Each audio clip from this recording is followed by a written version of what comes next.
খতিব ইমাম মুয়াজ্জিনদের নিয়ে বিশাল সম্মেলন হয়েছে। জীবন কি সেই ঘটনা? ঢাকাতে খতিব ইমাম মুয়াজ্জিনদের নিয়ে বিশাল সম্মেলন হয়েছে। জীবনে যেটা ঘটেনি কাল সেটা ঘটেছে। এই প্রোগ্রামে সর্বদলীয় দলের প্রধানরা অতিথি ছিল। অতিথি ছিল কে? বিএনপির ভারপ্রাপ্ত চেয়ারম্যান তারেক রহমান। অতিথি ছিলেন কে? জামাত ইসলামের আমির ডাক্তার শফিকুর রহমান। অতিথি ছিলেন কে? চরমনায়ের আমির ইসলামী আন্দোলনের সৈয়দ রেজাউল করিম। অতিথি ছিল নুরুল হক নূর। অতিথি ছিল নাহিদ ইসলাম। এইভাবে সব বড় বড় দলের লিডাররা অতিথি। সব উলামায়ে কেরাম সেখানে হাজির। উলামায়ে কেরাম একের পর এক তাদের দাবি বলে যাচ্ছে, আমাদের জন্য এটা করতে হবে, আমাদের জন্য ওটা করতে হবে। এটা মূলত তাদের স্বার্থের জন্য না, আলেমদের মর্যাদা ফিরিয়ে আনার জন্যে। আর প্রত্যেক বক্তা উঠছে আর বলছে, আমার দল ক্ষমতায় গেলে এটা করব, আমার দল ক্ষমতায় গেলে এটা করব, আমার দল ক্ষমতায় গেলে। প্রত্যেক দলে এই কথা বলতেছে। প্রত্যেক দল তো ভাই ক্ষমতায় ছিল, তা আগে করিনি কেন? কথা মনে হয় বুঝাতে পারেনি মনে হয়। এই নির্বাচনের আগে মূল্য ঝুলাচ্ছেন কেন সবাই? আপনারা এটা বলেন না। শুধু আলেমদের বেতন বাড়ানোই দাবি নয়, বরং আলেমদের সম্মান নিশ্চিত করতে হবে। কারণ হাজার তারার মধ্যে তাদের যে নাকি চলে না। অনেকে আবার বলছে ইসলামের রাষ্ট্র ব্যবস্থা নাই। ইসলামের রাষ্ট্র ব্যবস্থা না থাকলে গোটা পৃথিবীকে আল্লাহ সাজিয়েছেন কেমনে? ইসলামিক রাষ্ট্র ব্যবস্থা আছে ভাই? জোরে বলেন আছে? আল্লাহর নীতি রয়েছে। তাইলে আমরা ইসলামের পক্ষে থাকতে রাজি আছি তো ইনশাআল্লাহ। আমি এটা বলি না যে আপনি বিএনপিরে ভোট দিবেন না, আপনি আওয়ামী লীগরে দিবেন না, জামাতরে দিবেন না, বা এদেরকে দিবেন, আমি এটা বলি না। এটা বলার প্রচারের জন্যও আমি আসি নাই। তবে আমি এটা বলি, আল্লাহর আইন দিয়ে চলতে যায় যারা, ওরাই হচ্ছে আল্লাহর পক্ষ থেকে খেলাফতের দায়িত্ব পালনকারী। সূরা আল মুলকের 2 নম্বর আয়াত আমার আল্লাহ বলছেন, আল্লাযী খালাকাল মাউতা ওয়াল হায়াতা লিয়াবলুয়াকুম আইয়ুকুম আহসানু আমালা। তিনি সেই সত্তা, তিনি সেই আল্লাহ যিনি জীবন বানিয়েছেন, মৃত্যু বানিয়েছেন। আমার কথা বুঝে থাকলে আওয়াজ দিয়ে বলবেন, জীবন মৃত্যুর মালিক কে? আওয়াজ হয় নাই, বলেন জীবন মৃত্যুর মালিক কে? দুনিয়ার কোনো মানুষ যদি আপনার শত্রু হয়ে যায়, সবাই মিলে যদি আপনাকে মেরে ফেলার জন্য মিছিল করে, মিটিং করে, হরতাল করে, তারপরেও আপনাকে মারতে পারবে না যদি একটা মিনিট হায়াত তখন আপনার দুনিয়াতে থাকে। আর দুনিয়ার সবাই মিলে দোয়া করেও আপনার হায়াত বাড়াতে পারবে না যদি আপনার হায়াত না থাকে। কারণ মৃত্যুর ডাক যখন চলে আসবে, দুনিয়ার কোনো ক্ষমতা, দুনিয়ার কোনো সিকিউরিটি ফোর্স আপনাকে বাঁচিয়ে রাখতে পারবে না। মৃত্যু আসবে যখন দুনিয়া থেকে চলে যাওয়া লাগবে।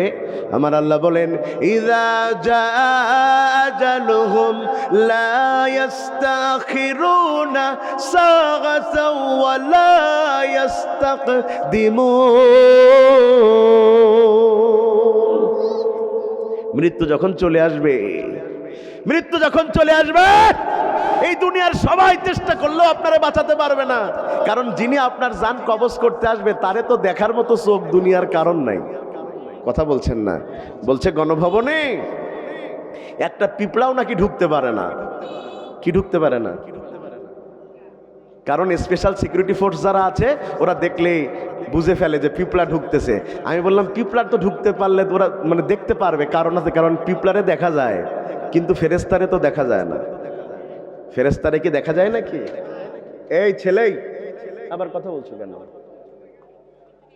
নিষেধ করেছি না? ওয়াজের মধ্যে কথা আসলে কানে খুব রাগ হয় বাবা। নারায়ে তাকবীর। মৃত্যু কি আসবেই? কথা বলে না। মৃত্যু কি আসবেই? মৃত্যুকে কি কেউ ঠেকিয়ে রাখার মতো ক্ষমতা আমরা রাখি? না। এবার বলেন, এই জীবন মৃত্যুর মালিক যদি আল্লাহ হন, এই জীবন মৃত্যুর মাঝখানে যেই সময়, এই সময়টার মালিক কে? জোরে বলেন না। আমার ফিরোজ ভাই চিনেন না আপনারা? যেভাবে বলতেছেন মনে হলো প্রথম দিন দেখলেন। চিনেন তো আপনারা? এই ফিরোজ ভাই আজ থেকে 25 বছর 26 বছর আগে জন্মাইছে না? ভাইয়ের বয়স কত আমি তো জানি না ভাই, আন্দাজে কই দিলাম 27। ওই প্রায় ঠিক বলিছি, এক কম হয়ে গেছে আর কি। 27 বছর আগে ভাই জন্মাইছে। ভাইয়ের জন্ম তারিখ আমরা জানি, কিন্তু ভাইয়ের মৃত্যু তারিখ কবে? হ্যাঁ, কেউ জানে না, কেউ জানে না। এই যে ভাইয়ের জন্ম হয়েছে 27 বছর আগে, কবে মৃত্যু হবেন যাবেন না জানেন আল্লাহ। আমার জন্ম হয়েছে আজ থেকে 33-34 বছর আগে, আমার মরণ হবে কবে আমি জানি না। আমার এই মাঝখানের সময়টা যদি জীবন মৃত্যুর মালিক আল্লাহ হন, তাইলে আমি মাঝখানে যেই সময়টা পার করেছি এটার মালিক কে হবেন? জোরে বলেন না কে হবেন? এবার আল্লাহ বলছেন, বান্দা তোর জীবন দিলাম, তোর মরণ দিলাম, কেন জানিস? সারা রাত মোবাইল ফোনে পাবজি খেলবি, সেই জন্যে। কথা কয় না। তোর জীবন মরণের মাঝখানে আমি সময় দিলাম সকিনারে নিয়ে, মাঝে মধ্যে মন্টু মিয়ার বাগান বাড়ি যে আই লাভ ইউ বলে ফুল দিবি। কথা কয় না। মুরব্বীরা না হ্যাঁ না বললেও ইয়ংরা বলেন, যারা এ কাজ করেন আর কি। জীবন মৃত্যুর মাঝখানে আল্লাহ সময় দিলেন যাতে করে রাজনীতি করে চাঁদাবাজি টেন্ডারবাজি সব করতে পারি। হ্যাঁ, জীবন মৃত্যুর মাঝখানে আল্লাহ সময় দিলেন যাতে ধর্ম ব্যবসা করে ইসলামকে ধ্বংস করতে পারি। হ্যাঁ, কি জন্য দিলেন? জীবন মৃত্যুর মাঝখানে আল্লাহ সময় দিলেন। আল্লাহ কয়, লিয়াবলুয়াকুম আইয়ুকুম আহসানু আমালা। আমি আল্লাহ দেখে নিতে চাই জীবন মৃত্যুর এই মাঝখানের সময় বান্দা কতটা ভালো আমল করতে পারে। বলেন কি আমল? এই শব্দটা সবার মুখ দিয়ে শুনতে চাই। কি আমল? সবাই বলেন কি আমল? আপনারা কন্যাকা কি আমল? ভালো আমল। আল্লাহ কিন্তু বলেন নাই যে বেশি আমল, আল্লাহ বলেছেন ভালো আমল। আমাদের দেশের মানুষ ভালো আমল বেশি করতে, মানে ভালো আমলের চাইতে বেশি আমল বেশি করতে চায়। ওই শবে বরাতের রাতে সারা রাত মসজিদে থাকে, থাকে না? থাকে। সকালবেলা চায়ের দোকানে যায়, যে বলে কয় রাকাত ঝাড়লি? এ কয় 80। কত? পাশের জন্য কয় তুই কত? এখন কম বললে তো হেরে যায়, কয় 90। কত? সারা রাত ধরে আমল কত করেছি, বেশি দেখানোর চিন্তা, বেশি। অথচ আল্লাহ বেশি চান না, আল্লাহ ভালোটা চান। বেশির কোনো দাম নাই, ভালোর দাম আছে। খাবার অল্প হলেও ভালো খাও, কিন্তু খারাপ খাবার বেশি খাও না, পেট খারাপ করবে। কথা কি বোঝা যায়? তাইলে আমল বেশি লাগবে নাকি আমল ভালো লাগবে? আবার বলেন, আমল বেশি লাগবে নাকি আমল ভালো লাগবে? এবার আসেন, ভালো আমল লাভের বৈশিষ্ট্য হলো 7টা। জোরে বলেন কয়টা? আর একটু জোরে বলেন কয়টা? 7টা। আমার স্বভাব, শ্রোতা কথা না করলে আমার কথা বাইর হয় না। কালকে যে মাহফিল করে এসেছি, আপনাদের এই জনগণ 50 গুণ করলেও এর চাইতে বেশি হবে, এত মানুষের সামনে। আর আজকে সে মাশাআল্লাহ হাসরের ময়দান, খালি লোক নাই। প্রিয় ভাইয়েরা আমার, আমল লাগবে ভালো। আর ভালো আমলের বৈশিষ্ট্য হচ্ছে কয়টা বলেছি? 7টা। একটু একটু করে সামনের দিকে যায়। ভালো আমলের 1 নম্বর বৈশিষ্ট্য, নিয়ত সহি যার, আমল ভালো তার। বলেন কি সহি হওয়া লাগবে? সবাই বলছেন না কি হওয়া লাগবে? নিয়ত সহি হওয়া লাগবে। এই আমলটা আপনি কার জন্য করছেন এটা আগে নিশ্চিত হওয়া লাগবে। আপনি আমলটা আল্লাহর জন্য করছেন নাকি মানুষ দেখানোর জন্য করছেন, এটা নিশ্চিত হওয়া লাগবে। ওই যে আমাদের অঞ্চলে কোরবানির সময় একটা দোয়া পড়ে, আমার বেনাপোলে। আপনাদের কলার ওয়ায়ব যদি পড়ে থাকে তাইলে বলবেন ঠিক। কুলিন্না সলাতি পড়ে, ওয়া নুসুকি ওয়া মাহইয়ায়া ওয়া মামাতি লিল্লাহি রাব্বিল আলামিন। ও বান্দা, তোমার নামাজ, তোমার কুরবানি, তোমার জীবন মরণ সব কার জন্যে? একটু জোরে বলেন না কার জন্যে? তাইলে আমাদের আমল হবে কার জন্যে? দুনিয়ার কোনো মানুষের জন্য আমল হবে না। যদি হয় আমল কবুল হবে না, কারণ নিয়ত যেমন সোয়াব তেমন। আমার এলাকার ভাষায় বলে, যেরাম মাওলানা সেরাম সামিয়ানা। আপনার এলাকায় কয় নাকি? যেরাম মাওলানা সেরকম। তো এখানে যদি আমি না এসে মিজানুর রহমান আজহারি আসতো, তো এই সামিয়ানা কি এটা হতো ভাই? কথা বলে না। এখানে আমি না এসে যদি চরমনায় পীর সাহেব আসতেন, সামিয়ানা কি এমন হতো? এখানে আমি না এসে যদি আব্দুর রাজ্জাক বিন ইউসুফ সাহেব আসতেন, সামিয়ানা কি এমন হতো? না। তো যেমন মাওলানা সেরাম। তা আপনার আমলের সিস্টেম যেমন, সোয়াব তেমন। কথা কি ভাই বোঝা যাচ্ছে নাকি ভাই? আপনার আমলের সিস্টেম যেমন, সোয়াব তেমন। মাথায় টুপি দেয়া ভালো কাজ না খারাপ কাজ? জোরে বলেন। কিন্তু এই টুপি সারা বছর নাই, কিন্তু ভোটের সময় মোটে টুপি খোলে না। তাইলে বোঝা যায় এই টুপি রাসূলের টুপি নয়, এই টুপি ভোটের টুপি। তাইলে কার জন্য হলো? আল্লাহর জন্য হলো না, মোটে নামাজ পড়ে না। নির্বাচনের আগে এক আসরের নামাজ 3 মসজিদি, কথা কয় না খা, মোটে নামাজ নাই, এক আসরের নামাজ 3 মসজিদে। লোক যেন বোঝে নেতা আমার খালি মাল খায় না, মাঝে মধ্যে নামাজও পড়ে। এবার বলেন এই নামাজ কার জন্য হলো? কার জন্য হলো?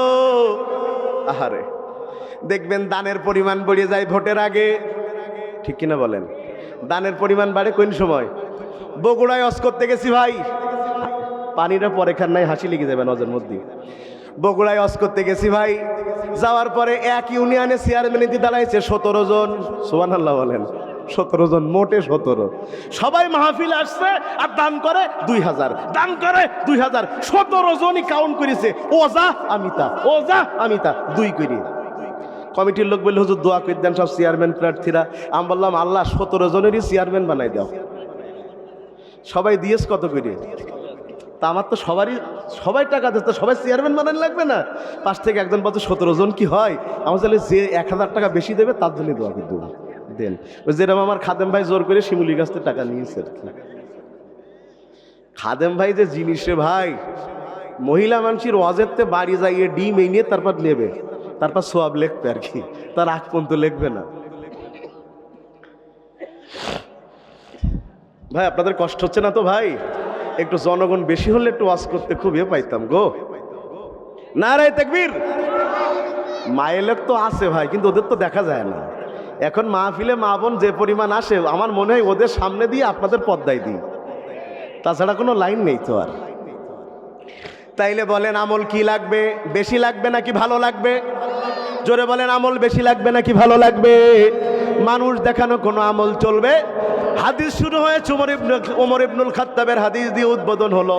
86 তার হাদিস, সেখানে তিনি বলেন ইন্নামাল আমালু বিন্নিয়াত ওয়া ইন্নামা লিকুল্লি ইমরিম মা নাওয়া ফামান কানাত হিজরাতুহু ইলাদ দুনিয়া ইলাল্লাহি ওয়া রাসূলি ফাহিজরাতুহু ইলাল্লাহি ওয়া রাসূলি ওয়া মান কানাত হিজরাতুহু ইলাদ দুনিয়া ওয়া ইউসিবুহা আও ইয়াতাযাওয়াজা বিহা হিজরাতুহু মা হাজারা ইলাইহি। হযরত ওমর বর্ণনা করেন, মানুষের আমল নিয়তের উপরে নির্ভরশীল। সে যেমন চিন্তা করবে তেমন সওয়াব পাবে। সে যদি হিজরত করে আল্লাহর জন্য, রাসূলের জন্য, হিজরত আল্লাহর জন্য, রাসূলের জন্য। আর যদি সে হিজরত করে দুনিয়ার লাভের জন্য অথবা কোনো নারীকে বিয়ের জন্য, তাহলে সে মদিনায় যাবে ঠিকই, কিন্তু হিজরতের সওয়াব পাবে না। মসজিদে গেলেই সওয়াব হয় না।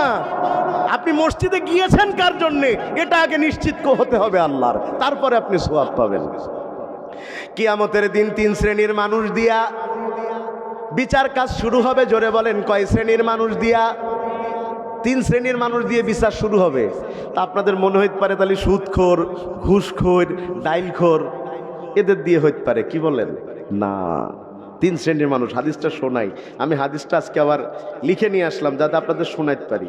এই অঞ্চলে এত ওয়াজ করে ফেলেছি যে নতুন ওয়াজ খুঁজে বের করা কষ্ট আর কি। ভাই আপনাদের সবার কি খেয়াল আছে? লিল্লাহে তাকবীর বলেন।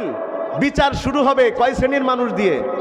3 শ্রেণীর মানুষ। 1 নম্বরে وعن أبي هريرة رضي الله تعالى عنه قال إن أول الناس يقضى يوم القيامة عليه رجل استشهد فأتي به فعرفه نغمه فعرفها قال فما عملت فيها قال قتلت فيك حتى استشهدت قال كذبت ولكنك قتلت ليقال ززو فقد قيل ثم أمره فسحب على وجهه حتى ألقي في النار الله أكبر বলেন।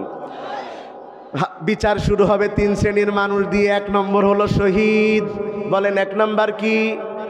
শহীদ হয় কারা? আল্লাহর রাস্তায় মরে যারা শহীদ, তারা। শহীদের মর্যাদা কম না বেশি? শহীদের 1 নম্বর মর্যাদা, আল্লাহ যারে তারে শাহাদাতের মর্যাদা দেয় না। ইমানের পরীক্ষায় উত্তীর্ণ যারা শহীদ হয় তারা। সুবহানাল্লাহ বলেন। 2 নম্বরে দুনিয়াতে যত মরণ আছে সেরা মরণ হলো শহীদের মরণ। 3 নম্বরে শহীদ হবে যারা যত কষ্ট দিয়ে মারা হোক মরার সময় কষ্ট পাবে না তারা। 4 নম্বরে শহীদ হবে যারা কবরে গেলে মরবে না তারা। 5 নম্বরে তারা খালি মরবে না তাই না, কবরের মধ্যে আল্লাহ শহীদকে রিজিক দিবে। এত মর্যাদা যেই শহীদের, সেই শহীদের বিচার প্রথম শুরু হবে।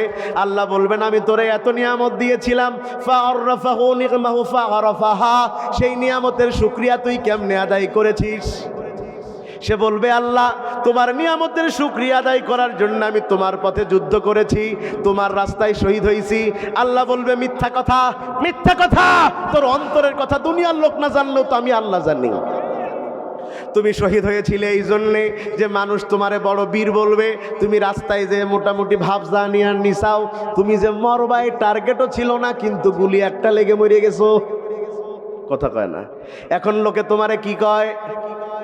শহীদ কয়। তোমার নামে লোকেরা গেট বানায়, তোমার নামে লোকেরা কত কিছু বানায়, তোমার এত কিছু পেয়ে গেছো। শোনো শোনো শোনো, তুমি যেহেতু শহীদ হয়েছিলে, লোক তোমারে, দুনিয়ার মানুষ তোমারে শহীদ বলবে, বড় বীর বলবে, সে তো তুমি দুনিয়াতে পেয়েই গেছো, তোমারে সবাই শহীদ বলছে, কিন্তু তোমার অন্তরের খবর দুনিয়ার লোক না জানলেও আমি জানি। এই জন্য তুমি আজ আমার কাছে শহীদের মর্যাদা পারবা না। উলকিয়া ফিন্নার, উল্টো করে ঢুকায় দাও জাহান্নামের মধ্যে। শুনছেন কথা আপনারা? 2 নম্বরে বিচার হবে যারা আলেম, আপনার আমার, এই যারা আমরা বসে আছি খালি এরাই আলেম। কি বলেন আপনারা? আমাদের দেশের লোকেরা মনে করে যারা দাওরা পাস করছে, যারা কামিল করছে, এরাই খালি আলেম। না, শোনেন, দুনিয়ার সবচেয়ে বড় বিশ্ববিদ্যালয় থেকে ডিগ্রি নিলেও সে আলেম না, সে তার এলেম অনুযায়ী আমল করে না। আল্লাহ রাসূলকে প্রশ্ন করা হয়েছে আলেম কারা? রাসূল বলেছেন মান আমিলা বিহি আলিমা, তারাই হচ্ছে দুনিয়াতে আলেম যারা অর্জিত এলেম দ্বারা আমল করে। যার আমল নাই, যত বড় ডিগ্রি থাক, সে আলেম না। আজকে আমাদের সমাজে কত বড় বড় আলেম দেখা যায়, মুখে দাড়ি, বিশাল বিশাল ব্যাপার, পিছনে লোক সামনে লোক, কিন্তু তার দাড়ি টুপি তারা বিক্রি করে দিয়েছে তাগুতের কাছে। তাদের সব ফতোয়া ইসলামওয়ালাদের বিরুদ্ধে, আর তাদের যত সম্পর্ক ইসলাম বিরোধীদের সাথে, সব তাদের সাথে। তাদের ফতোয়ার তীরে চর্চিত হচ্ছে আলেমরা, আর তাদের ফতোয়ার কারণে লাভবান হচ্ছে ইসলাম বিরোধী শক্তিরা। আপনি আলেম হলেন কেমনে? আপনি আলেম হলেন কেমনে? আপনি যে ব্যক্তি টাকার বিনিময়ে এলেম বিক্রি করে, ওর চাইতে বড় দালাল আর একটাও নেই ভাই। যে এলেম বিক্রি করে, শুনেন, ওই যে রাস্তার পাশে একজন চা বিক্রি করে, তারে আমরা চাওয়ালা বলি। রাস্তার পাশে জুতা বিক্রি করে, জুতাওয়ালা বলি। ফুচকা বিক্রি করে, ফুচকাওয়ালা বলি। কিন্তু ছোট ছোট ব্যবসা, তারপরেও তার একটা নাম আছে। আর যারা এলেম নাই, এরা এলেমওয়ালা নয়, এরা হচ্ছে দালাল।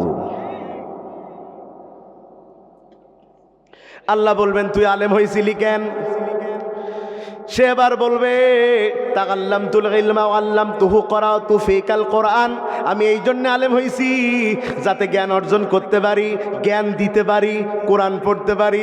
আল্লাহ কয় কাজ্জাবতা, মিথ্যা কথা, মিথ্যা কথা। তুই এলেম অর্জন এই জন্য করিস নাই যে তুই মানুষকে জ্ঞান দিবি, বরং তুই আলেম হইছিস সেই জন্যে যাতে মানুষ তোরে আলেম বলে। এখন নাই, আগে ছিল। আগে আমাদের অঞ্চলে ইমামদের বেতন থাকার না থাক সম্মান ছিল। কথা বলছেন না কেন? এই বাড়ির প্রথম মুরগির ডিম কে খাবে?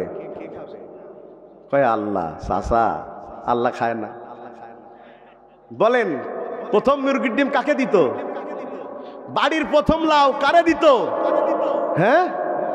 আর এখন হুজুরের সামনে নিয়ে যায়, বলে হুজুর দেশি মুরগির যে দাম, আমি তাই পাতি নে। কথা কয় না। খাওয়া নাই, আগের মতো আলেমদের সম্মানও নাই, আগের মতো আলেমদের মর্যাদাও নাই। আলেমদেরকে মনে করছে এরা সমাজের মধ্যে তৃতীয় শ্রেণী।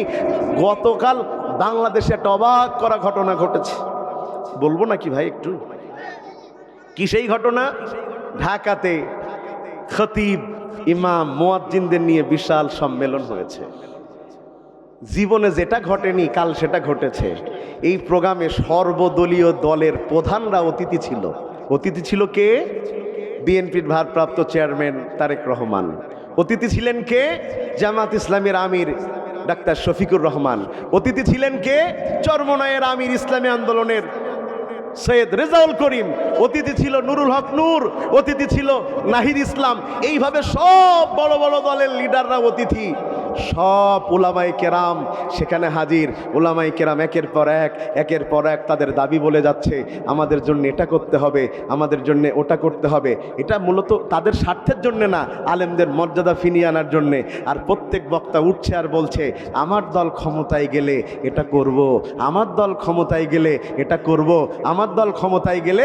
প্রত্যেক দলে এই কথা বলতেছে। প্রত্যেক দল তো ভাই ক্ষমতায় ছিল, তা আগে করিনি কেন? কথা মনে হয় বুঝাতে পারেননি মনে হয়। এই নির্বাচনের আগে মূল্য ঝুলোচ্ছেন কেন সবাই? আপনারা এটা বলেন না। শুধু আলেমদের বেতন বাড়ানোই দাবি নয়, বরং আলেমদের সম্মান নিশ্চিত করতে হবে। কারণ হাজার তারার মধ্যে যাদের যেই মর্যাদা, লাখো কোটি মানুষের মধ্যে আলেমের সেই মর্যাদা। দেন এই আপনার মসজিদে ইমামের বেশি দাম না মেম্বারের বেশি দাম? আন্দাজ ইমাম বললেন না, মেম্বার এক কথায় 9টা ইমাম বাদ দিতে পারে। কথা বলছেন না কেন? আপনার ওই ইউনিয়নের সবচেয়ে বড় মসজিদের ইমামের কথার বেশি দাম না চেয়ারম্যানের কথা? আপনি যতই বলেন সম্মানে হুজুর, কিন্তু দাম তো চেয়ারম্যানের। কারণ হুজুর চেয়ারম্যান বাদ দিতে পারে না, কিন্তু চেয়ারম্যান আমার মতো 1 কোটি হুজুর বন্ধ করে দিতে পারে। যদিও এখন তো ওই চেয়ারম্যান মেম্বার কিছু নেই, কদিন পরে হবে, সে ওয়াজ পরে। যদি কোনো চেয়ারম্যান এখন থাকতো আর ও যদি জানতো আমি তার বিরুদ্ধে বলতো যে জীবনে ঢুকতে দেবো না। কথা বলে না, এই ইউনিয়ন আমার, এই ইউনিয়ন আমার, এই ইউনিয়ন তোমার বাবার। আল্লাহর কথা চলবে জমিনে জমিনে, কারোর জন্য কোরআনের কথা তো বন্ধ হওয়ার কথা নয়। তো ইমামের চাকরি যায় কেন? ইমাম সুদখোরের বিরুদ্ধে বলেছে। সুদখোর বলছে এ হুজুর না তাড়ানি পর্যন্ত আমি হজ করবো না। ভাই রাগ করতেছেন মনে হয় আপনারা। আমাদের মসজিদগুলোতে দেখবেন টাকাওয়ালাদের বড় দাম। টাকা আছে যার, চেয়ার আছে তার। ঠিক কিনা? আছে। দেখবেন ও চাচা, আপনার মসজিদে যদি কোনো মদখোর মদ খেয়ে ঢোকে, টাল মারতে মারতে ঢুকতে দেবেন? কি করবেন? গায়ে তো ঘাট ধরি। আর শ্যামনগরের এক চাচা বলছো রক্ত খোলে দে বাইরে যাবো। তো একটা মদখোর যদি এই মসজিদে ঢোকে, মদ খেয়ে আপনি ঢুকতে দিবেন না। অথচ মদ খাওয়ার চাইতে বড় গুনাহ হচ্ছে সুদ খাওয়া। কথা বলে না কে? মদ খাওয়ার চাইতে বড় গুনাহ সুদ খাওয়া। মদখোর মদ খাইছে তাই মসজিদে ঢুকতে পারে না, আর টাটকা সুদখোর সুদের টাকা গুনে পকেটে বুড়ে মসজিদে ঢুকছে মুসল্লি হিসাবে না, সভাপতি হিসাবে। শুনেন, এই সমাজে টাকা আছে যার, চেয়ার আছে তার, চরিত্র না থাকতে পারে, টাকা থাকলেই হবে। এটা দুনিয়ায়, কিন্তু আল্লাহর কাছে না। ভাই আপনারা রাগ করতেছেন মনে হয় আমার কথায়। রাগ করলেও কব, না করলেও কব। আপনারা খালি মনে করেন রাজনৈতিক ওয়াজে গরম হয়, সব ওয়াজে গরম করা যায়, বক্তা চালি। শুনেন শুনেন, ওই যে সূচের ছিদ্র দিয়ে উট প্রবেশ করা যেমন অসম্ভব, হারাম টাকা দিয়ে মসজিদ চালিয়ে জান্নাত যাওয়া তার চাইতে অসম্ভব। সুদের টাকা আছে বলে মসজিদ বানাই দিয়েছেন। আর আমাদের দেশের বেশিরভাগ মসজিদ মাদ্রাসা হয় দেখবেন ওই যে বড় দান মারতে পারে, যে 5 কোটি টাকা মেরিয়ে দিস, এখন তো গুনাহ তো হবে, তো সোয়াবও তো করা লাগবে। তো সোয়াব করার জন্য বলছে 1 কোটি টাকাতে মসজিদ করে দে। ওই 4 কোটি টাকা মেরিয়ে দিলে 1 কোটি টাকাতে মসজিদ করে সোয়াব আর গুনাহ সমান সমান করিয়ে। হ্যাঁ, কথা মনে হয় বোঝেননি। সাইদি সাহেবের একটা ওয়াজ মনে পড়ে গেল, তা বলবো ভাই? আমার ওয়াজ না, কার ওয়াজ? সাইদি সাহেবের। তো সাইদি সাহেব হুজুরের নাম বললাম বলে কি রাগ হলো নাকি ভাই? যদি রাগ করেন তাহলে তো ভাই কলজে পৌঁছে গেছে আর কি। তো আল্লামা সাইদি হুজুর ওয়াজ করতেছেন, ওয়াজটা শুনে আমি অনেকক্ষণ হেসেছিলাম। আর তার কথা ভাই আর আমাদের কথা ওই মানে দ্বিতীয় সাইদি তৃতীয় সাইদি 1 কোটি নম্বরে গেলেও আল্লামা সাইদির 1 মিনিটের ওয়াজের সমান কারোর হবে না। তো সাইদি সাহেব ওয়াজ করতেছেন, এক চোর, কি এক চোর বলেছে। আর আমাদের সমাজে যখন ঘরে ঘরে চোর, চোর বাদ দিলি তো লোক নেই চাচা। তো চোর চুরি করে, জুমার নামাজও পড়ে না।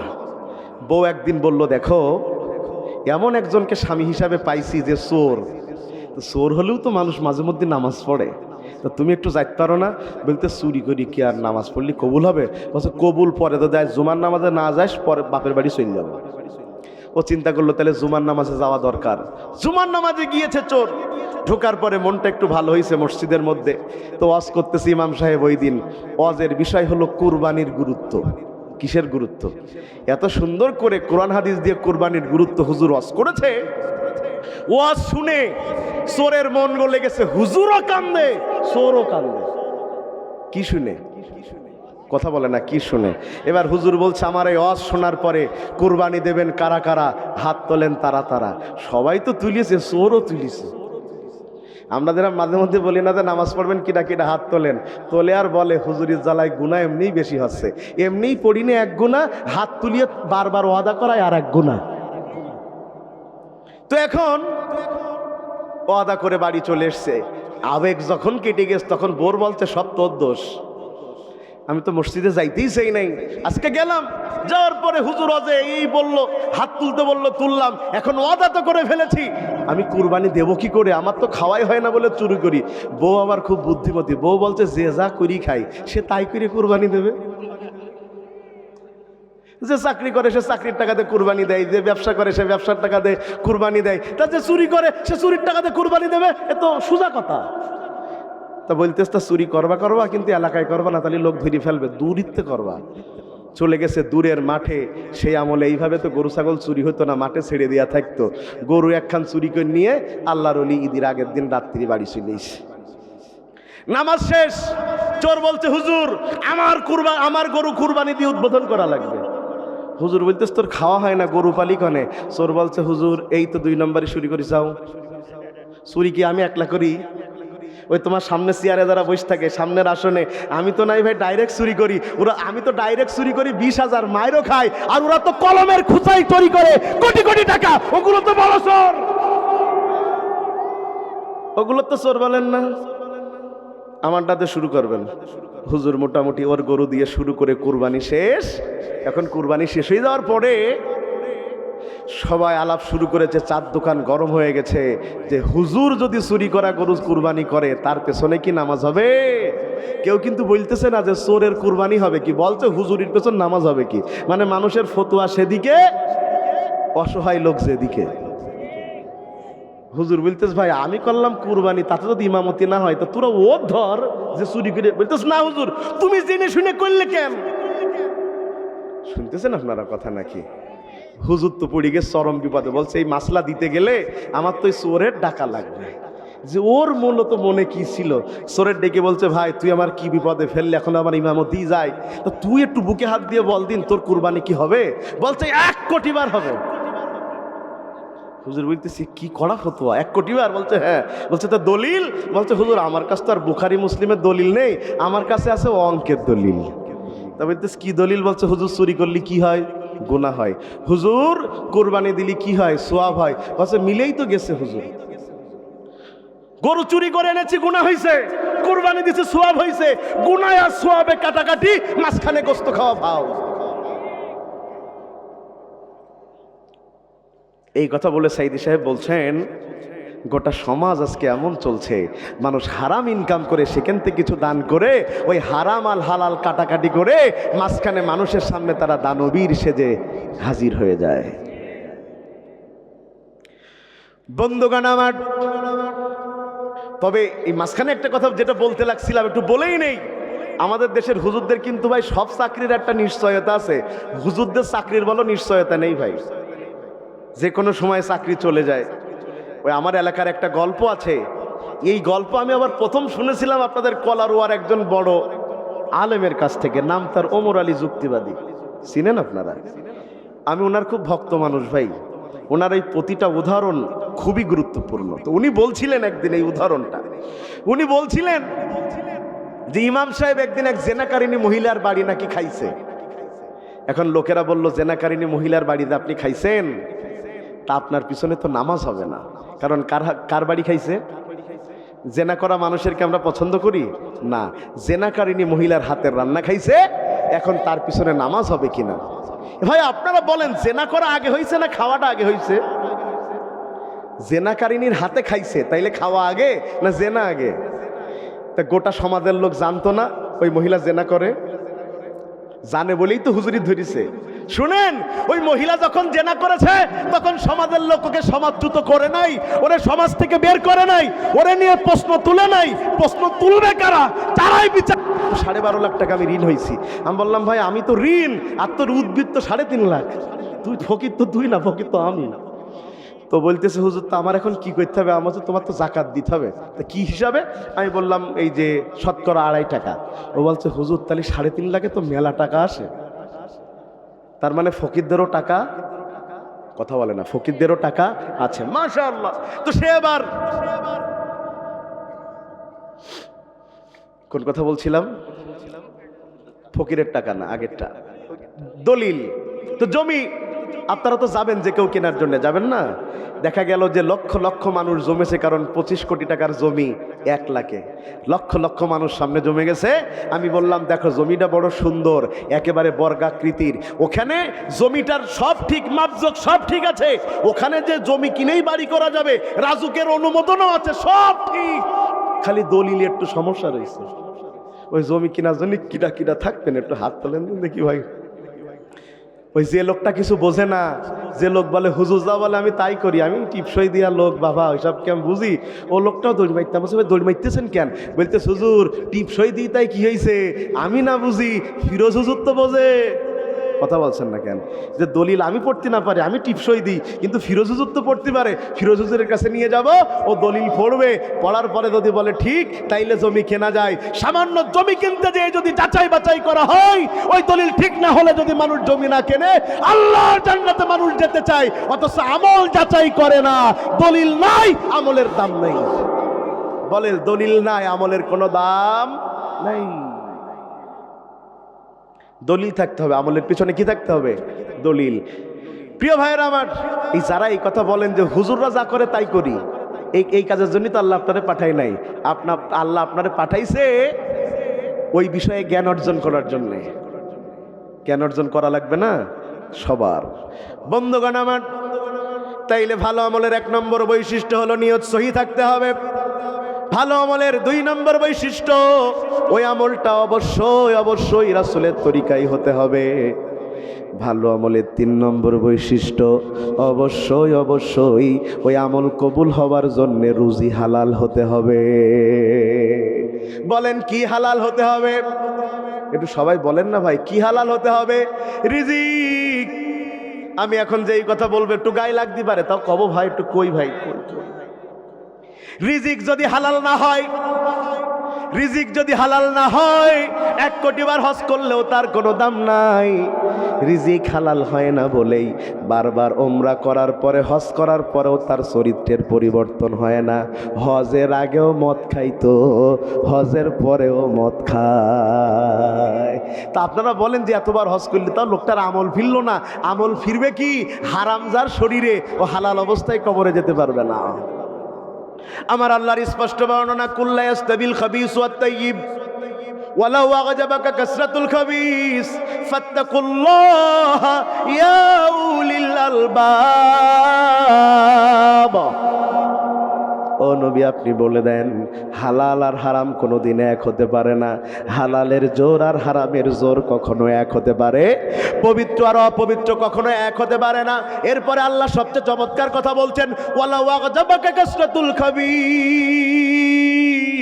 তবে হারাম জিনিস চকচক করে বেশি, হারাম জিনিস মনে টানে বেশি, হারাম জিনিসই মনে হয় বেশি শান্তি। কিন্তু মানুষ জানে না হালাল আর হারাম কোনোদিন এক হতে পারে না। একটা উদাহরণ দিলে বুঝতে পারবেন। 2 জন মানুষ, একজনের নাম বল্টু, একজনের নাম আব্বাস। বলেন একজনের নাম কি আর একজনের নাম কি? ভাই এই নামে কেউ নেই তো ভাই? আপনার এর মধ্যে কেউ নেই তো? ওরে ভাই সেদিন এক জায়গায়, সেদিন বলতে 2 বছর আগে এক জায়গায় ওয়াজ করতে যে 3 বার সবুরির নাম বলে উদাহরণ দিছি। ওয়াজ শেষে লোক আমার বলছে দৌড় মারেন, এই আমাদের গ্রামের সবচেয়ে বড় শয়তানটার নাম সবুর। কি বিপদ! আমি তো জানি না ভাই কার নাম বল্টু আর কার নাম সবুর। আমি এটা বোঝানোর জন্য, একজনের নাম বল্টু আর একজনের নাম, এরা 2 জন একসাথেই লেখাপড়া করছে। আব্বাসের রোল 1, বল্টুর রোল 59। বলেন আব্বাসের কত, বল্টুর কত? 59। তো পড়ালেখা শেষ, দুজনের অনেক দিন সাক্ষাৎ নেই। তো আব্বাস সৎ মানুষ, জীবনে কোনোদিন 1 টাকারও হারাম খায়নি, নিজের জমিতে নিজে চাষ করে, কোনোদিন জমিতে নাঙল মারতে যেয়েও 1 নাঙলও ফাঁকি দেয় না। সুবহানাল্লাহ বললেন না ভাই? বড় ভালো মানুষ। একটা সাইকেল চালায় সে, যে সে সাইকেল না, এই সাইকেল আব্বাস চালায়, ওর বাপ চালাইছে, তার বাপও চালাইছে। আব্বাস সাহেবের ধান্দা তার ছেলেও চালাবে। পোলাপান এই সাইকেল দেখে আর ইয়ার কি মেয়ে বলে, চাচা নুহ নবীর আমলে সাইকেল আর কদিন চালাবা? ও সাইকেলের চাকা শক্ত হয়ে গেছে আর হাওয়া দিয়া লাগে না, অটো। একদিন ওই সাইকেল রেখে এক কাজে গেছে, চোরে সাইকেল চুরি করে নিয়ে গেছে।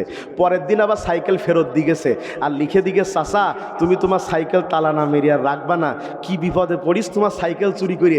যে দোকানে যাই সেই দোকানদার বলে, এ আব্বাসের সাইকেল না। শুনতেছেন কথা আপনারা?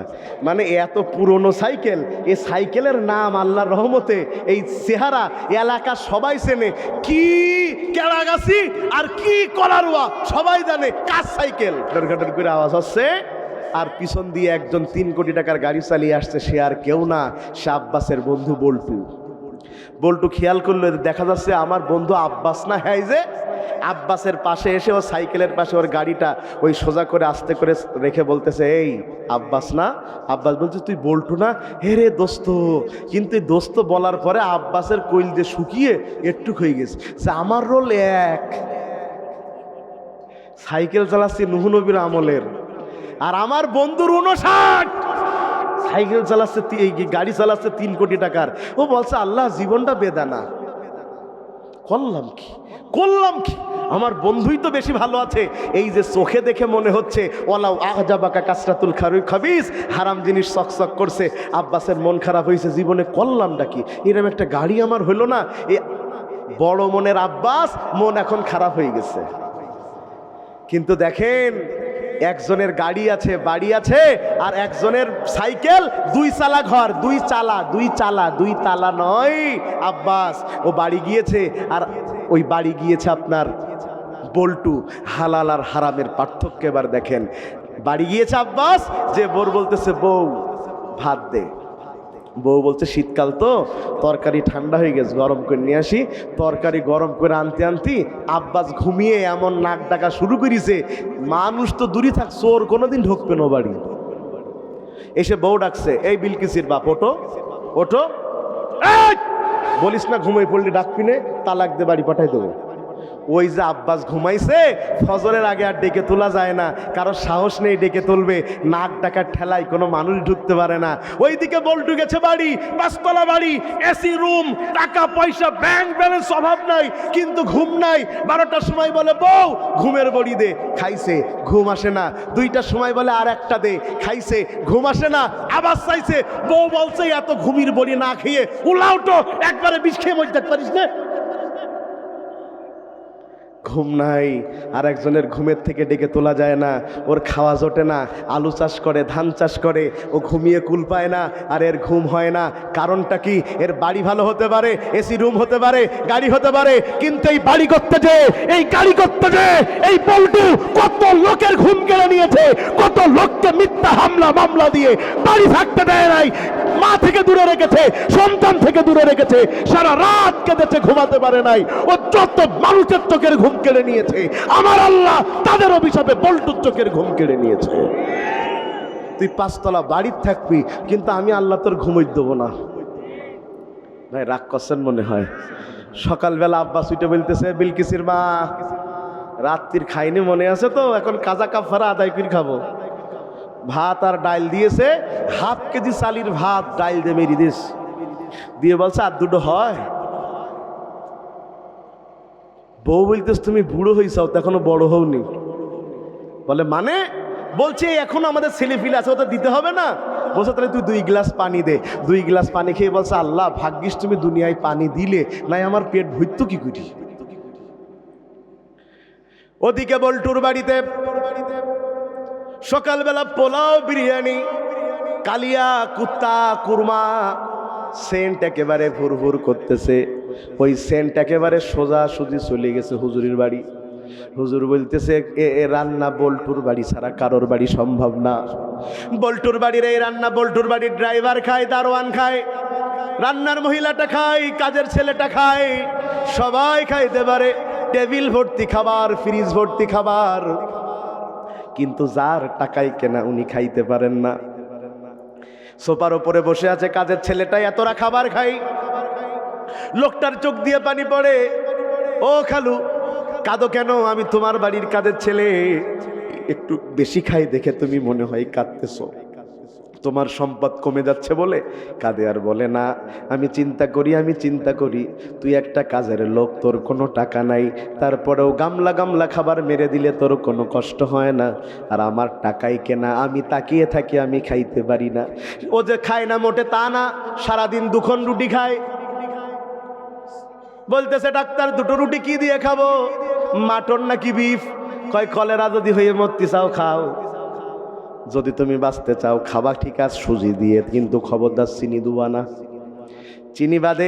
চিনি বাদে বানানো হচ্ছে খাবার, দুইটা রুটি দিয়ে দিন যায়।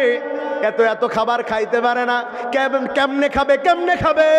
বল্টু এই খাবার, তার খাবার করার জন্য, এত টাকা করার জন্য কত মানুষের মুখের খাবার কেড়ে নিয়েছে, কত মানুষের ব্যবসা বন্ধ করে দিয়েছে, কত মানুষের কাছে এত পরিমাণ চাঁদা দাবি করেছে, চাঁদা দিতে না পেরে শাটারে তালা মেরে দিয়েছে, কত মানুষের মিথ্যা মামলা দিয়েছে। এক দুইটা মাত্র গাই গরু যা দুধ হয় সেটা দিয়ে সংসার চলে, সেই গাই গরু বিক্রি করে ছেলের মামলা চালানো লেগেছে। ঠিক কিনা বলেন? এই যত মানুষকে সে কষ্ট দিয়ে তাদের মুখের খাবার কেড়ে নিয়েছে, ওদের অভিশাপে আল্লাহ বল্টুর খাবার কেড়ে নিয়েছে।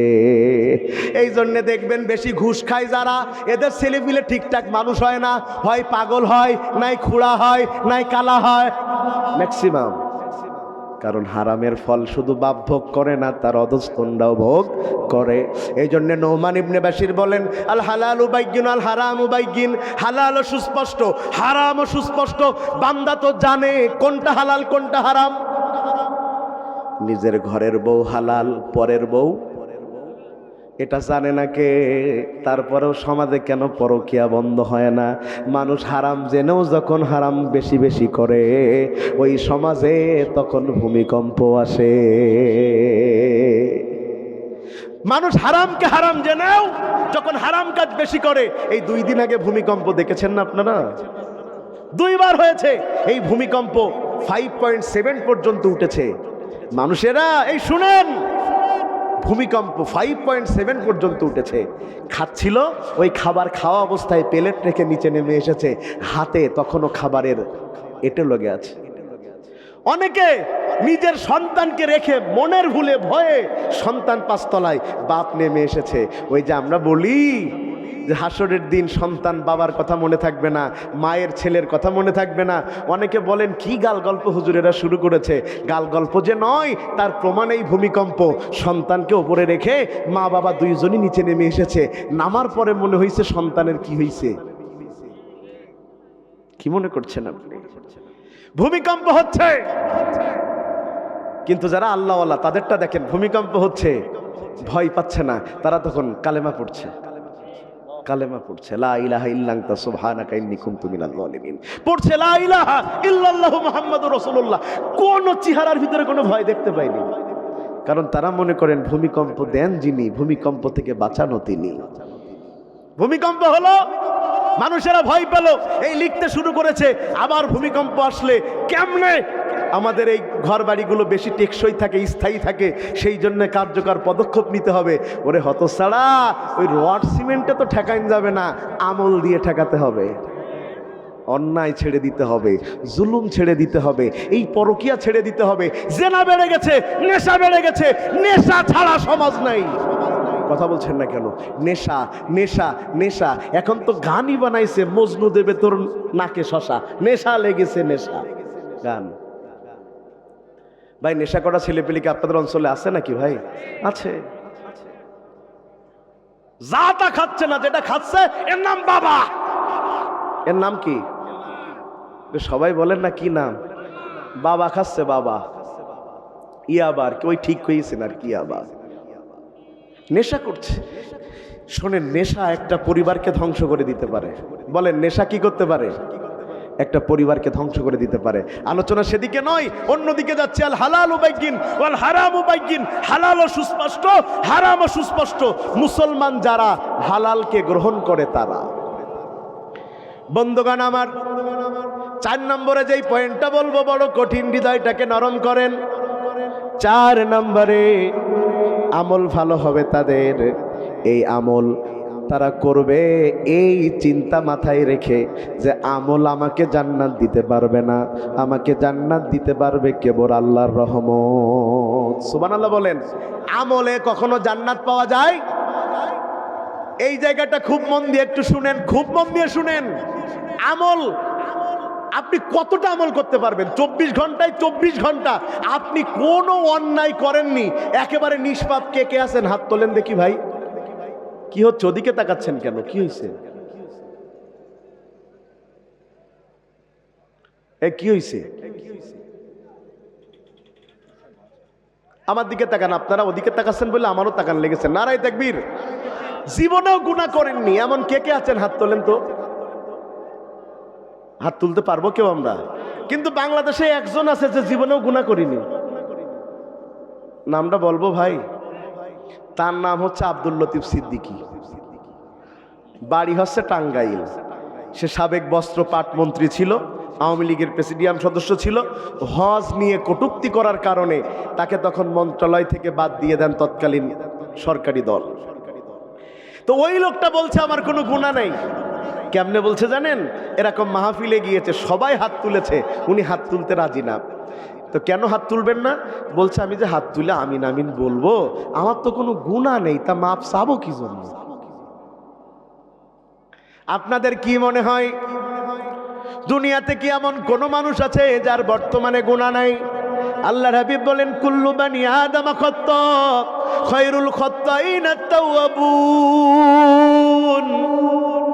দুনিয়াতে এমন কোন বনি আদম নাই যার ভুল নাই, তবে সবচেয়ে ভালো ভুলকারী হচ্ছে সে যে আল্লাহর বান্দা ভুল করার পরে আল্লাহর কাছে তাওবা করে।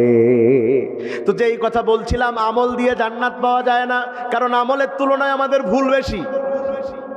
বনি ইসরাইলে একজন লোক ছিল, সহিহ বর্ণনা, কোনো গালগল্প নাই, রিয়াজুস সালেহিনের বর্ণনা। এত বেশি আমল সে করেছে, তার আমলের ফলে আল্লাহ খুশি হয়ে তার মুখে বরকত দিয়েছে, সে দোয়া করলেই কবুল হয়। সুবহানাল্লাহ বললেন না রে ভাই? মুস্তাজাবুদ দাওয়া। আমাদের এখন অনেকে বলে যে এখনকার হুজুরদের আগের মতন আমল নেই, ওরা ফু দিলি আর কাজ হয় না। এ কথা বলে ভাই আমাদের। বলছে আগের হুজুররা ফু দিলি নাকি বোতল ফেটে যেত। শুনেছেন না আপনারা? তো বলতেছে হুজুরদের আমল নেই। আমি বললাম কেন নেই? বলছে হুজুররা যাত্রার বাড়ি এখন খায়, ও হিসেব কিতাব করি তো খায় না, এই জন্যই হুজুরদের মুখ আগের মতন কাজ করে না। আমি বললাম ভাই ফতোয়া নিজের দিক নিয়ে গেলেন। এই যে আমাদের ফুই কাজ করে, এটা আমাদের মুখের দোষ না, এটা আপনাদের শরীরের দোষ। কারণ এমন হারাম ঢুকাইছেন ফু মারলেও কাজ করতে না। এত আমল করার পরেও আমি আমল দিয়ে জান্নাত পাবো না, আপনার জান্নাত দিয়ে কেন পেতে হবে? আমার তো আমল দিয়ে আজকে জান্নাত পাওয়ার কথা। আমার আল্লাহ বলছেন ফেরেশতারা আমার বান্দা কি বলে দেখো। সে বলতে চাই সে এত আমল করেছে, আমার রহমতের নাকি প্রয়োজন নাই, প্রয়োজন নাই, প্রয়োজন নাই। যা রে যা, আমার বান্দাকে নিয়ে যা, দাড়ি পাল্লা আনার পরে দাড়ি পাল্লার এক পাশে ও যত আমল করেছে আমলটারে রাখ, আর এক পাশে আমি আল্লাহ ওরে যে নিয়ামত দিয়েছি, আল্লাহর নিয়ামতের তো শেষ নাই। পা থেকে মাথা নিয়ামত কার? জোরে বলেন না নিয়ামত কার? আমার আল্লাহ বলেন এত বেশি নিয়ামত দিয়েছি,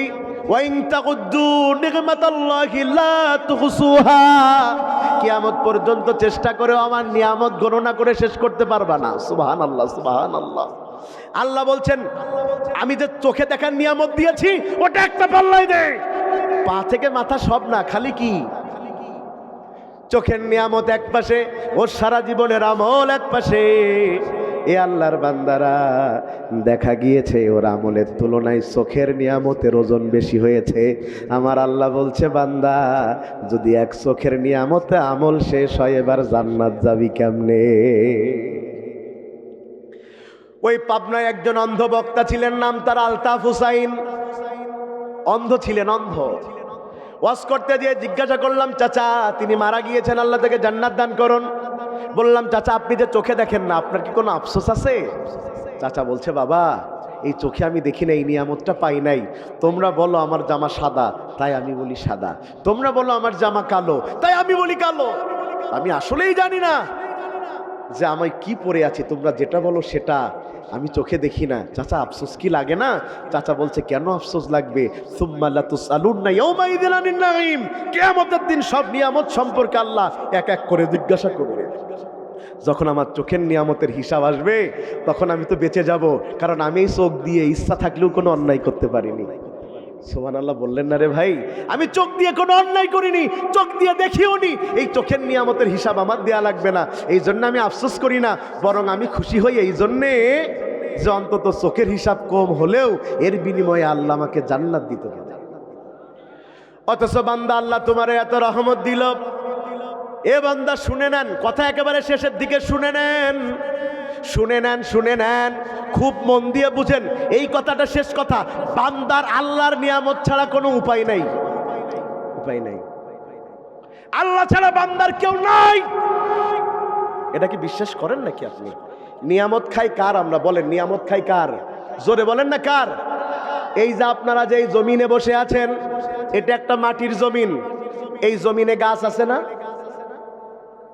এই গাছ এক সময় গাছ ছিল না। এক সময় কি গাছ ছিল নাকি? এক সময় বীজ ছিল, বীজ। ওই জমিনটা আপনি আলগা করেছেন কিছু একটা দিয়া করে, ওই জমিনের মধ্যে একটু সার দিয়েছেন, একটু পানি দিয়েছেন, দেওয়ার পরে একটা বীজ, যেই বীজ চোখে দেখে না, যেই বীজ কানে শোনে না, যেই বীজ মুখে কথা বলতে পারে না, একটা বীজ, ওটা আপনি পুঁতে দিয়ে এসেছেন। 3 সপ্তাহ পরে দেখতেছেন ওখানে একটা গাছ হইয়া বাতাস এসে দোল খেতে শুরু করে।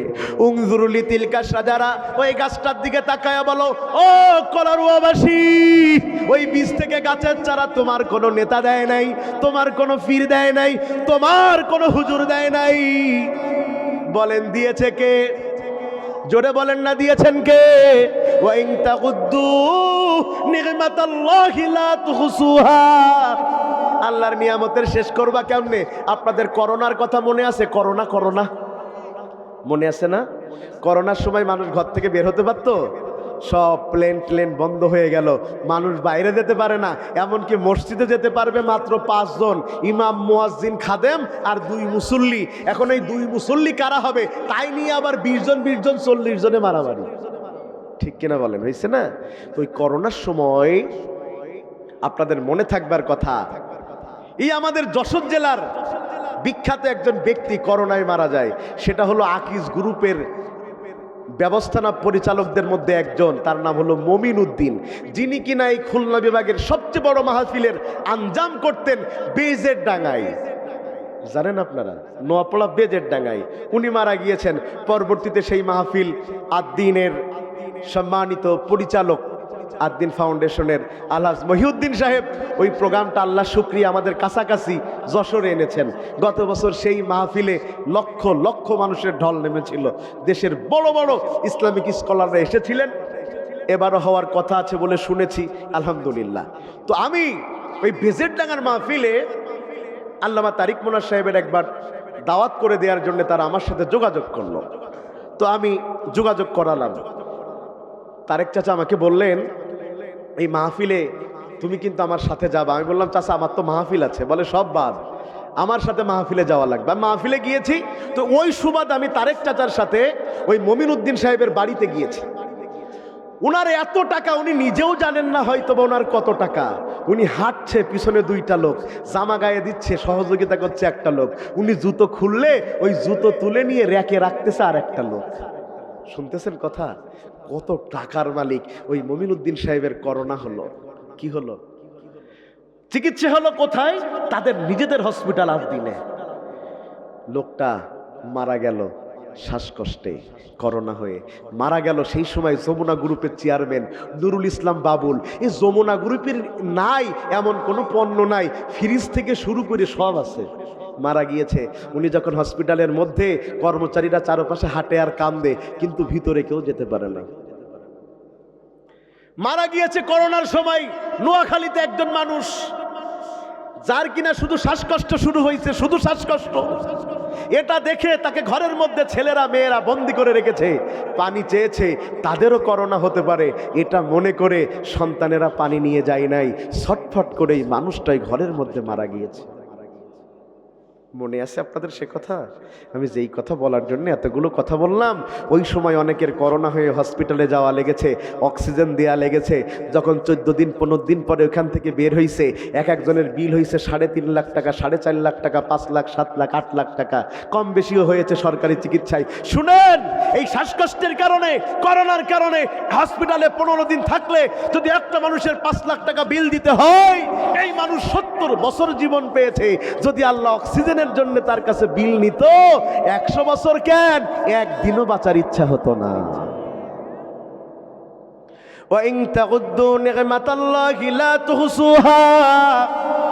বান্দা, সুতরাং আল্লাহর কোন কোন নিয়ামতকে স্বীকার করবা? ভাই, এই আমি কথা বলছি কি দিয়া? কথা কয় না, কি দিয়া? গলা দিয়া। আমার আগে খাদেম ভাই গজল গাচ্ছিলেন না, মায়ের গজল শুনতে ভালো লাগছিল। আবার অনেক এই যারা ভালো গজল গায়, এরা গজল গাওয়া শেষ হলেও জনগণ সামনেতে কি বলে? অনমোর, অনমোর। কথা কয় না। আর একজনের গলা হচ্ছে কাওয়ার মতো, কা কা করে। ও মঞ্চুইটে গান গাচ্ছে, লোক বলছে নো মোর, নো মোর, আর একটাও গাবি না, গাইলে তো জমিনের মধ্যে গিরে আলাবো একেবারে। দুজনেরই কণ্ঠ, একজনের শোনার জন্য অনমর অনমর করছে, আর একজনেরটা গাইলে পরে লোক বলছে আর গাইছ না। এই যিনি গাইতে পারেন এই কণ্ঠ, এটা তার বাবা বানিয়ে দেয়নি, এটা আল্লাহ দিয়েছে। ডক্টর জাকির নায়েককে আপনারা চিনেন? কথা বলে না। ওনারও তো একটা মাথা নাকি 7টা? একটাই তো নাকি? ফিরোজ ভাইয়ের কয়টা মাথা? আমার কয়টা? সাইদি সাহেবের একটা, সবার একটা, কিন্তু মাথার এই ক্ষমতা সবার এক নয়। যখনই প্রশ্ন করা হয় এমন ভাবে জাকির নায়েক উত্তর দেয়, মনে হয় যেন সব সফটওয়্যারগুলো বসানো। খালি ওই যে আমরা এখন মেসেঞ্জার কি বলে একটা ডিজিটাল এখন কি বেরোইছে, চ্যাট জিপিটি, ওটাতে লিখলেই চলে আসে কোথায় কি একটা অ্যাপস। মনে হচ্ছে যেন জাকির নায়েকের মাথায় এই অ্যাপস ঢোকানো হয়েছে। ও যা বাইবেল এই, গীতা এই, কোরআন এই এই এই, হাদিস এই এই, লোক বলছে কি করে। আবার অনেকে আছে আমার মতো, সে মোবাইল হোটেলে থুয়ে খেয়ে দিয়ে চলে আইসি, 1.5 ঘন্টা পরে মনে পড়েছে মোবাইল নেই। আমারও ব্রেন, সবার ব্রেন এক না। এই যে একজন মানুষ অনেক বেশি কথা বলতে পারলো, এটা আমি দিয়েছি। কে দিয়েছেন? আল্লাহ। এই ফিরোজ আহমেদ আজাদি ভাই হেঁটে যায় এই রাস্তা দিয়ে, লোকেরা সালাম দেয়, মনে করে একটা ভালো মানুষ আমাদের প্রতিনিধি হবে, মানুষ তার কাছে চলে আসে। আবার অনেক মানুষ রাস্তা দিয়ে হেঁটে যায়, মানুষ বলে আল্লাহ ওর সামনে পড়া মানে কি যে এইটি মেরি ফেলবেন আল্লাহ, ওই পেছন দিয়ে দৌড় মারতে। কথা বলছেন না কেন? এটাই হলো নিয়ামত। কথা কি বোঝাতে পারছি আমি ভাই? এই যত মাইকেলা আছে, সব মাইকেলার মাইকির একই একরকম ভাই। কারোরটা খুব ভালো, প্রতিদিন দাওয়াত, আর কারোরটা চলে না। এই যে যোগ্যতা এক একজনের এক এক রকম দিয়েছেন কে? প্রিয় ভাইয়ের আমার, আমরা তারা বলছিলাম ভালো আমলের বৈশিষ্ট্য। 1 নম্বরে কি বলেছি? নিয়ত সহি হতে হবে। 2 নম্বর বলেছে আমল রাসূলের তরিকায় হতে হবে। 3 নম্বর বলেছে আমল কবুল হওয়ার শর্ত হিসাবে ওটা হালাল রিজিকের অন্তর্ভুক্ত হতে হবে। 4 নম্বর বলেছি আমল দিয়ে জান্নাত নয়, বরং আল্লাহর রহমতের দিকে তাকিয়ে থাকতে হবে। কার রহমতের দিকে তাকিয়ে থাকতে হবে? প্রিয় ভাইয়েরা, কথার খুব বেশি সামনের দিকে যেতে চাই না। আমাদের আলোচনা আমরা 1.5 ঘন্টার কাছাকাছি চলে এসেছি।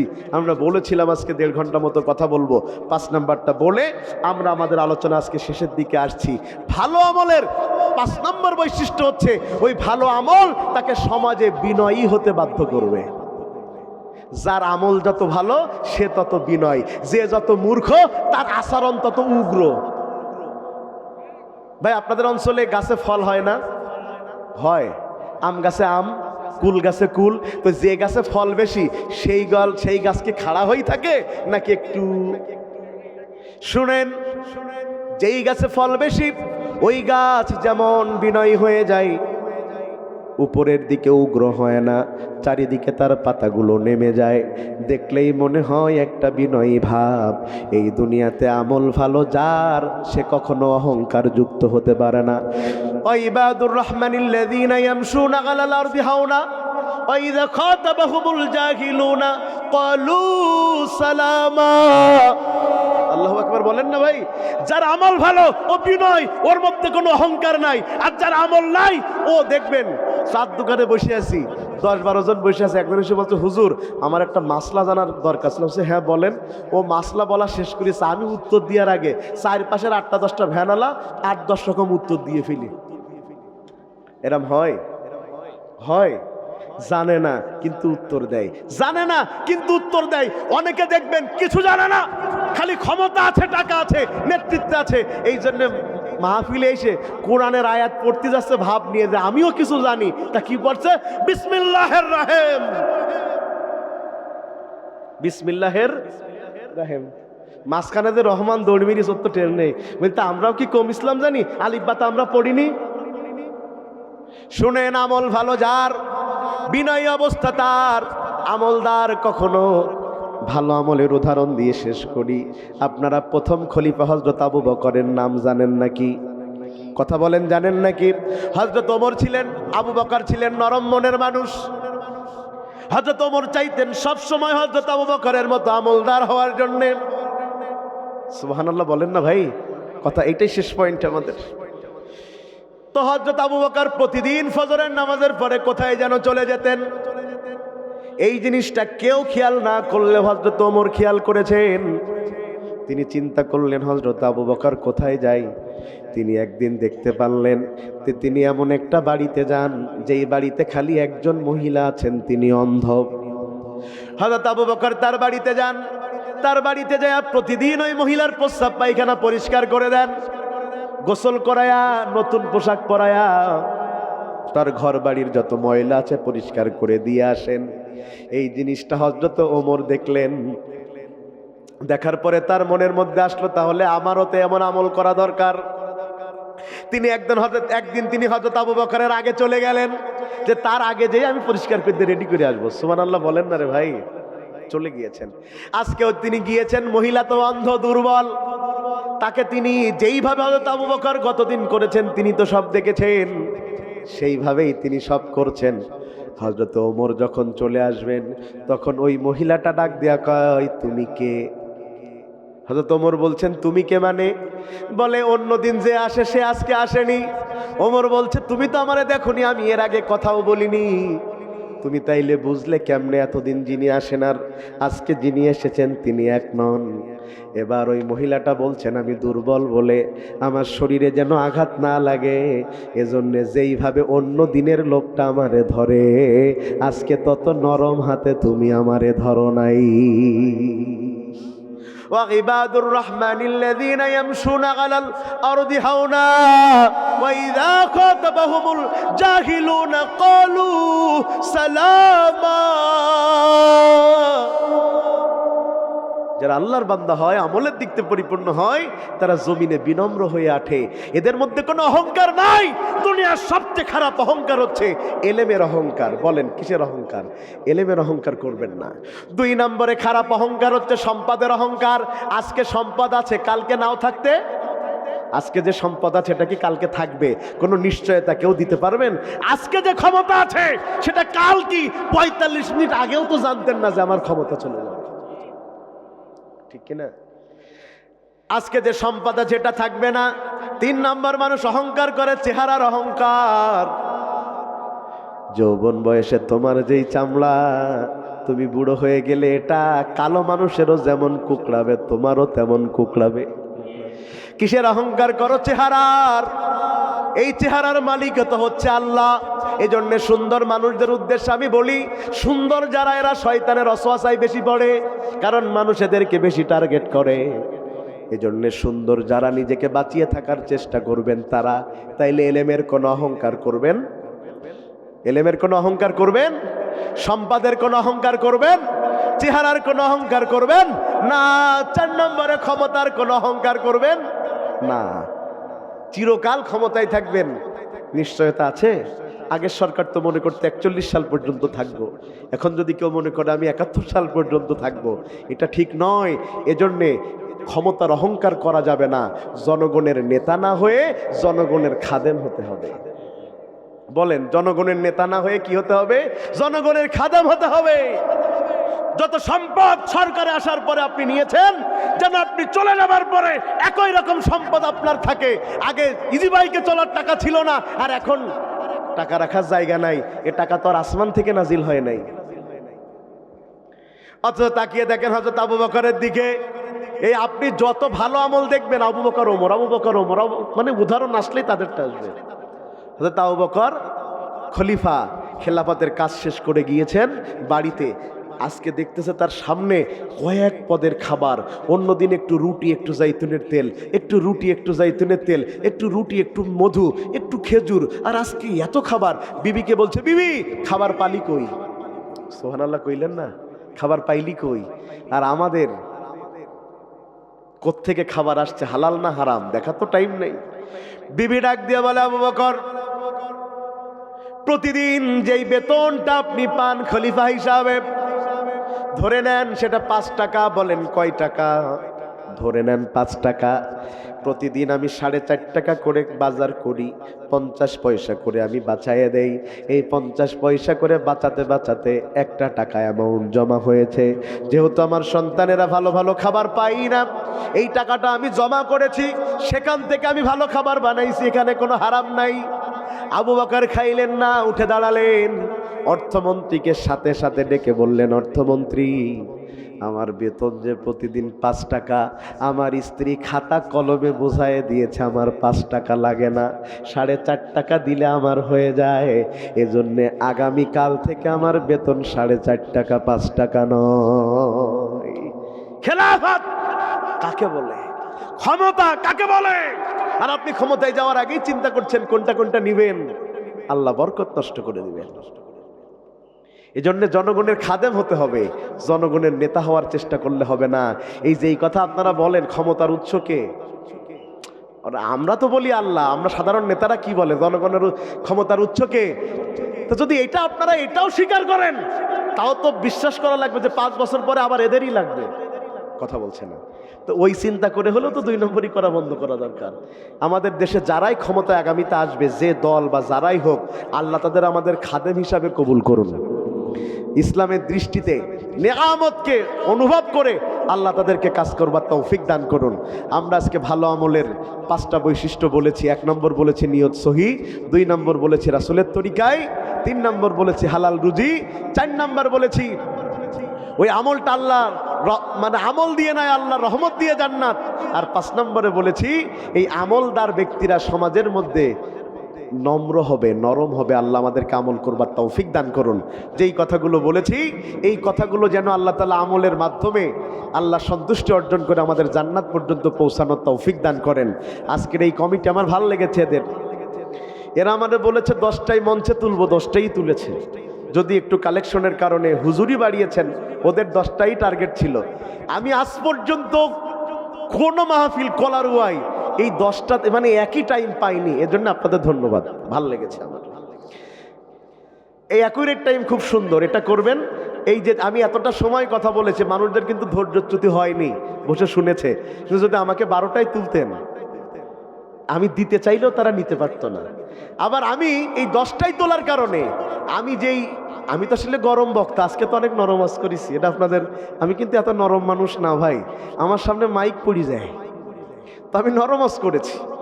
তো এই নরম আওয়াজ করলে সাধারণত লোক থাকতে চায় না, চলে যায়। তো আমি এই 12টার সময় এই নরম আওয়াজ করলে এই লোক 2টো পর্যন্ত থাকতো না।